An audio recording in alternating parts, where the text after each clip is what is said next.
सभी भाइयों को नमस्कार। मेरा नाम खेम बिहारी वशिष्ठा। फ़ोन नंबर 921 388 73 नोएडा से। हमारे पास गुजरात से फ़ोन आया कि जी मेरे पास जन्मपत्री नहीं है, मुझे अपने बारे में पूछना है। तो हमने कही भाई किसी बच्चे की होगी? कहा हाँ जी बच्चे की है, ये जन्मपत्री उनकी बिटिया की है, अभी छोटी ही है। तो उन्होंने कहा जी मैं पूछूं सवाल? मैंने कि नहीं आप मत पूछो, हम आप पे बताएंगे, अगर आप उनमें से सही लगे तो ठीक है, नहीं तो कह देना जी ठीक नहीं है। कह ठीक है। हमने उन्हें बताया कि इस समय जो आप पे परेशानी हो रही है वो तुम्हारे कार्य क्षेत्र में है, नौकरी में हो या बिजनेस में हो। कहा जी यही परेशानी है, इसी के लिए मैंने किया ये। मैंने ठीक है। माँ तुम्हारी बीमार रहती है? कहा हाँ जी माँ मेरी बीमार रहती है। मन तुम्हारा विचलित रहता है? कहा हाँ जी मन मेरा विचलित रहता है। आय में तुम्हें दिक्कत रह रही है, कमी रह रही है? कहा हाँ जी आय की तो मुझे कमी रहती है। वैसे तुम दिलेर हो, नेता हो? कहा हाँ जी वैसे मैं दिलेर हूँ, जहाँ जाता हूँ अपना सिक्का जमा देता हूँ। संतान की तरफ से परेशानी हो? कहा हाँ जी संतान की तरफ एक बेटी आई है, अभी तक कोई पुत्र वगैरह कुछ हुआ नहीं। जब से शादी हुई है, जब से परेशानी और बढ़ी है? हाँ जी जब से शादी हुई है मेरी परेशानी बढ़ी है।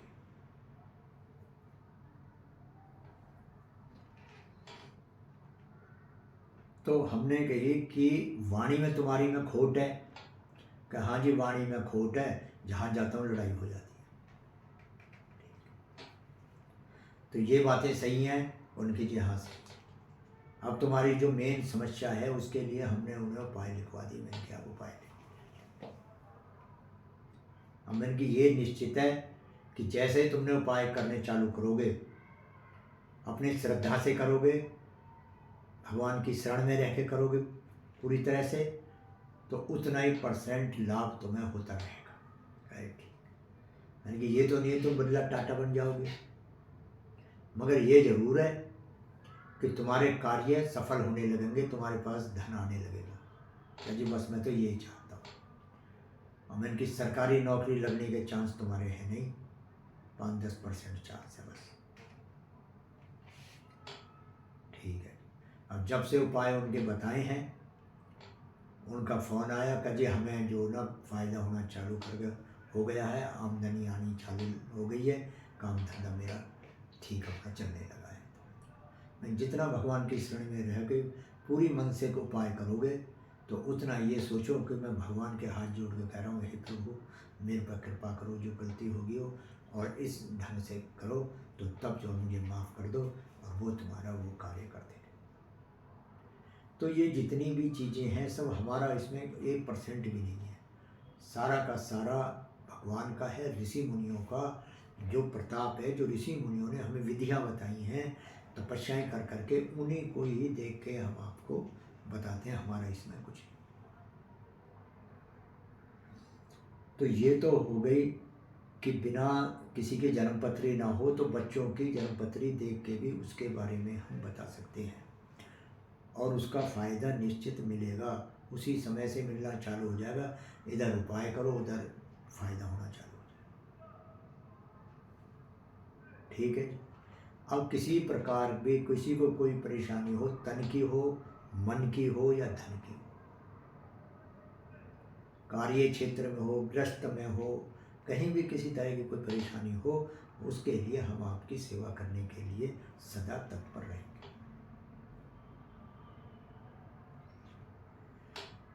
और अब आया रामायण का। पिछली बार हमने रामायण में बताया था कि सबसे बड़ा दुख कौन सा है और सबसे बड़ा सुख कौन सा है, संत किसे कहते हैं, असंत किसे कहते हैं। ये 4 प्रश्नों के उत्तर हमने पिछले 2 वीडियो में दिए।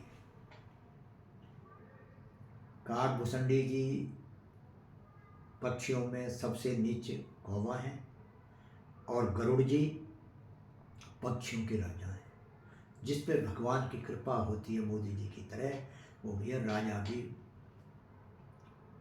उनके पास आ जाता है।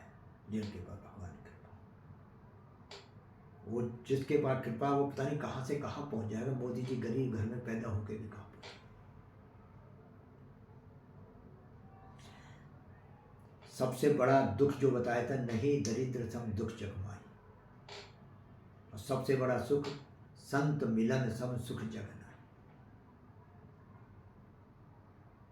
संत किसे कहते हैं? संत सहे दुख पर हित लागी, जो दूसरों को कष्ट को खत्म करने के लिए खुद कष्ट झेलेंगे, खुद तन मन धन का नुकसान सह लेंगे, पर दूसरों के कष्ट को हरण करेंगे, उनको बोलते हैं संत। और असंत इसके उधर, संत सहे दुख पर हित लागी, पर दुख हेतु असंत अभागी। ये असंत की पहचान है। इसके उल्टा, उनका नुकसान हो जाए पर दूसरों का जरूर करके छोड़े। आज का जो प्रश्न था उनका, पांचवा जो प्रश्न है वो है, इन 84 लाख योनियों में कौन सी योनि सबसे श्रेष्ठ है? तो काकभूषण जी ने जवाब दिया, नर तम सम नहीं कम नहीं देही, जीव चराचर जाचक तेहि, नरक स्वर्ग अपवर्ग न सैनी, ज्ञान वैराग्य भक्ति सुख। कि जो नर मनुष्य की जो योनि है, ये 84 लाख योनि में सर्वश्रेष्ठ है। कारण ये है, कोई भी योनि को ज्ञान नहीं है। किसी को ये नहीं पता मैं यहाँ संसार में क्यों आया हूँ, इससे निकलने का दुख न कष्ट का क्या करूँगा, कि समझ लो उन्हें ये नहीं पता तुम क्या कर रहे हो। वो तो भोग योनि है।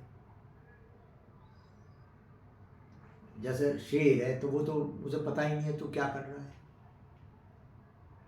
वो तो हिरण को खाएगा, मनुष्य को खाएगा, किसी को भी करेगा। तो ऐसे ही जितनी भी योनियां हैं सारी भोग योनि है। किसी को ज्ञान नहीं है कि भगवान कौन है, देश क्या है, देशभक्ति क्या है, समाज सेवा क्या है। उन्हें इन चीज़ों से कुछ मतलब नहीं है, उन्हें पता ही नहीं। भगवान ने उनको इतनी बुद्धि दी ही नहीं है। सिर्फ एक मनुष्य ऐसा है जिसे पता है कि मेरे माँ बाप कौन है, समाज मेरा कौन है, देश मेरा कौन है, देशभक्ति क्या है, समाज सेवा क्या है, पाप क्या है, पुण्य क्या है, बस। तो इसमें क्या है, 3 सीढ़ियां हैं मनुष्य योनि में। एक सीढ़ी सीधी नरक को जाती है। जो बुरे कर्म करेगा, डकैती डालेगा, दूसरों को फ्रॉड करेगा, झूठ बोल बोल के पाप कमाएगा, है ना, वो सीधा नरक के लिए द्वार खुले पड़े हैं उसके ऊपर भी और नीचे यहाँ भी प्रत्यक्ष देखने को मिलते हैं। जो डकैती करेगा, फ्रॉड करेगा, वो आज ना तो कल पकड़ा जाएगा। सीधे जेल के द्वार, तिहाड़ के द्वार खुले पड़े हैं, बेधड़क, कहीं कोई रुड़ा नहीं है, सीधा। और दूसरा है स्वर्ग का द्वार। स्वर्ग का द्वार वो है कि जहाँ स्वर्ग में उसके जब कर्म खत्म हो जाएंगे वो फिर यहीं आएगा धरती पे। वो क्या करेगा, अपने नाम कमाने के लिए समाज में अच्छे अच्छे कार्य करेगा। भाई मैं ये मंदिर बनवा रहा हूँ, मेरा नाम लिखो, या मैंने मंदिर बनवाया, मैंने पंखा लगवाया, पंखे पे मेरा नाम लिखो। गरीबों को रोटी खिलाएगा तो फोटो देगा अखबार में, मैं गरीबों को रोटी खिलाया। वो अच्छे काम कर रहे हैं मगर अपने नाम वगैरह इनके लिए कर रहे हैं। तो वो सीधा स्वर्ग जाएंगे, जैसे उनके पुण्य नष्ट हो जाएंगे वो सीधा फिर यहीं आ रहे। और तीसरी सीढ़ी है मोक्ष की। मोक्ष का मतलब है आनंद। वो यहाँ भी आनंद में रहेंगे और वहाँ भी आनंद में रहेंगे। वो भगवान ने जिस ड्यूटी पे वो लगाए हैं, वो जो भी नौकरी कर रहे हैं, बिजनेस कर रहे हैं, बढ़िया करते हैं पूरी मेहनत से, छल कपट छोड़ के। तो बिजनेस की तरफ से उन्हें कोई परेशानी नहीं। गृहस्थ में रह रहे हैं तो गृहस्थ का धर्म निभा रहे हैं पूरा। बच्चों के साथ बच्चों का उनका धर्म है वो निभा रहे हैं। उन्हें अच्छे संस्कार दे रहे हैं बच्चों को। क्यों? जैसे संस्कार भाषणों से नहीं आते, संस्कार आते हैं कर्म से। जैसा वो कर्म कर रहा है वैसे बच्चे सीख रहे हैं। अच्छे कर्म करेंगे बच्चे अच्छे। पत्नी को धोखा नहीं दे रहे तो पत्नी खुश है। समाज के हित में कार्य कर रहे हैं, देश के हित में कार्य कर रहे हैं वो, और वो बिना लालच के कर रहे हैं। उन्हें कोई पोस्ट की ज़रूरत नहीं है, उन्हें फ़ायदे नुकसान की ज़रूरत नहीं है कि भाई इससे तो मेरा यहाँ इतना पैसा खर्च हो जाएगा, मैं नहीं देता। उन्हें पता है देश हित का कार्य है, लो जी, समाज हित का है, लो जी। पड़ोस में किसी को कुछ दिक्कत है, अपना कार्य जो अपना बस किया वो कर रहे हैं। वो माँ बाप की सेवा है, बिना लालच के कर रहे हैं, क्या फ़ायदा हो या नुकसान हो, चाहे उन्हें इज्जत मिले या ना मिले।